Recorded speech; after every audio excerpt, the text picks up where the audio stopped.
एक पति अपनी पत्नी को खुश रखने के लिए इंडिया छोड़ के सऊदी जाता है और वहाँ से जो पैसा कमा के लाता है वो सोचता है कि मेरी पत्नी खुश हो जाएगी। अपने साथ एक सूटकेस भी लाता है, लेकिन जो पत्नी होती है उसी सूटकेस में उसको काटती है और काटने का जो उसका तरीका होता है बिल्कुल टुकड़ों टुकड़ों में होता है और उसमें पैक करती है सूटकेस में। और एक नज़दीकी जो गांव होता है बगल में कुछ इलाके होते हैं वहाँ पर ले जाकर उस सूटकेस को फेंक देती है ताकि उस सूटकेस को कोई देख ना पाए। नमस्कार दोस्तों, मैं संकेत सिंह आपका स्वागत करता हूँ संकेत स्टोरी में और आशा करता हूँ स्वस्थ होंगे, अच्छे होंगे। आज की जो क्राइम कहानी है, क्राइम घटना है, उत्तर प्रदेश का एक देवरिया है, उसमें एक थाना लगता है मई, वहीं से ये घटना निकल के आ रही है। ये घटना स्टार्ट होती है आज से तकरीबन 2013 की बात है। ये 12-13 साल पहले की बात है।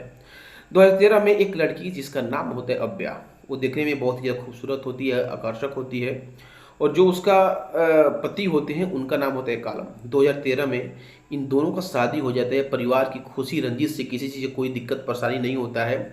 दोनों परिवार के लोग खुश होते हैं, आपस में शादी हो जाता है। अव्या की उम्र उस समय होती है 20 साल और कालम का उम्र होता है उस समय 23 साल। घर में किसी चीज़ की दिक्कत नहीं होती है।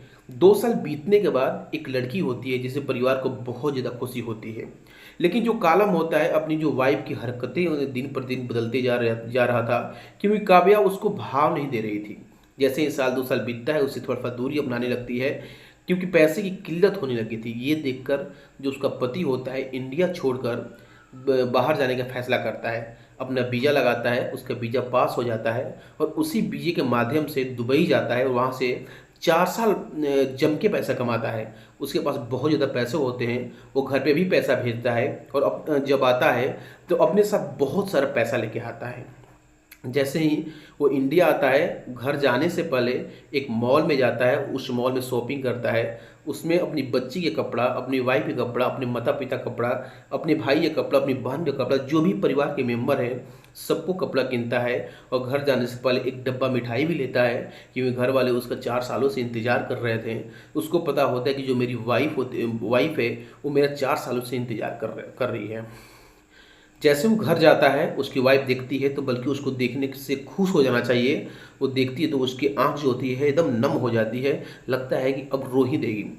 जो कालम होता है इस चीज़ को समझ नहीं पाता है कि आखिरकार इसको क्या हो गया है, कोई बोल दिया है, कोई बात है, कोई परेशानी है।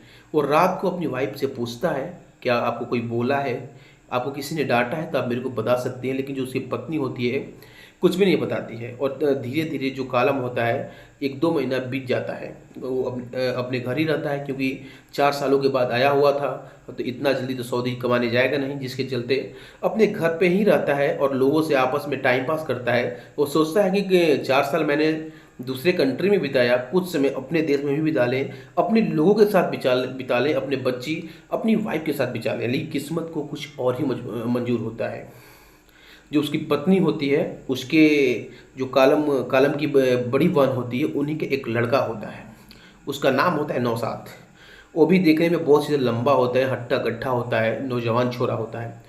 जैसे ही कालम विदेश जाता है, सऊदी जाता है, इधर उसकी पत्नी का अफेयर नौशाद से हो जाता है, लेकिन इसकी भनक किसी को नहीं होती है।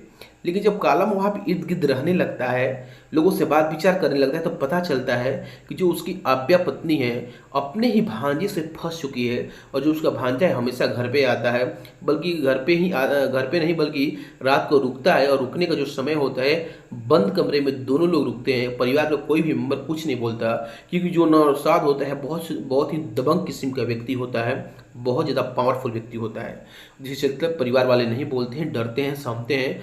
और जो उसकी पत्नी होती है आव्या अपने पति कालम को छोड़कर नौशाद के साथ रहना चाहती है और बहुत ज़्यादा मोहब्बत करती है, बहुत ज़्यादा प्यार करती है। जैसे ही इसकी भनक कालम को लगती है, वो कहीं ना कहीं एक बार सोचने पर मजबूर हो जाता है, क्योंकि अपनी पत्नी को खुश रखने के लिए जो कालम होता है अपने देश को छोड़ के 4 साल दूसरे देश में रहता है और सोचता है कि शायद मेरी पत्नी खुश हो जाएगी। लेकिन ऐसा होता नहीं है। वो जाता है और बोलता है कि बाहर ऐसी ऐसी बातें हैं, लोग बोल रहे हैं, क्या ये सच है? जो उसकी पत्नी होती है वो जोर जोर से चिल्लाने लगती है, रोने लगती है, चीखने लगती है कि आप मेरे पे इल्ज़ाम लगा रहे हैं, मैं आपके साथ नहीं रहूँगी, बल्कि अब मैं उसी लड़की के साथ रहूँगी जिसका आपने नाम लिया है।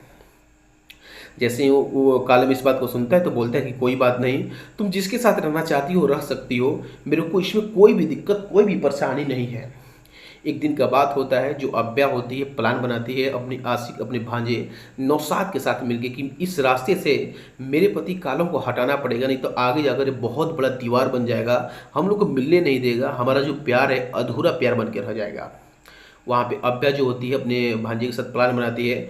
अब प्लान इस कदर बनाती है कि जो नौशाद होता है अपने ही जो मामा होते हैं उनको टुकड़ों टुकड़ों में काट के एक सूटकेस होता है उसमें वो पैक करता है, जिसके साथ उसकी पत्नी बखूबी देती है। नौशाद सूटकेस में अपने मामा का जो बॉडी होता है पैक करता है। एक गांव नज़दीकी गांव होता है, वहाँ पे कुछ इलाके होते हैं, मतलब उधर कोई नहीं जाता है, वहाँ पे जाकर फेंक देता है।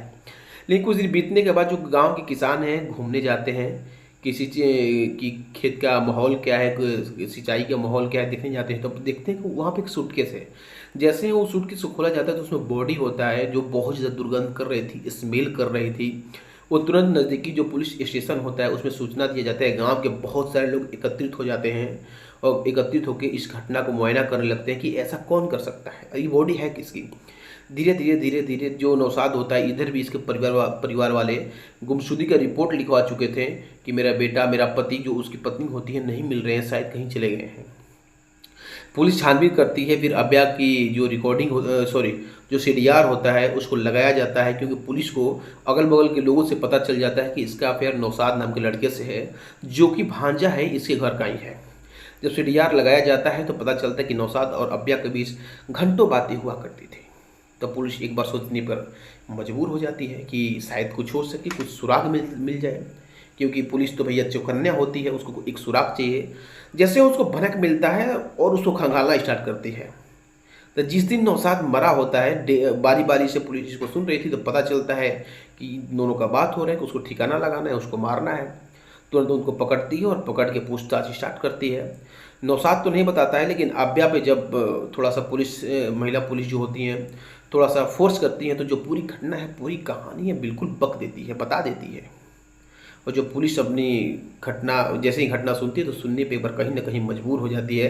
अगल बगल के लोग भी मजबूर हो जाते हैं। कोई पत्नी भला अपने ही पति के साथ ऐसे कैसे कर सकती है, कैसे संभव हो सकता है।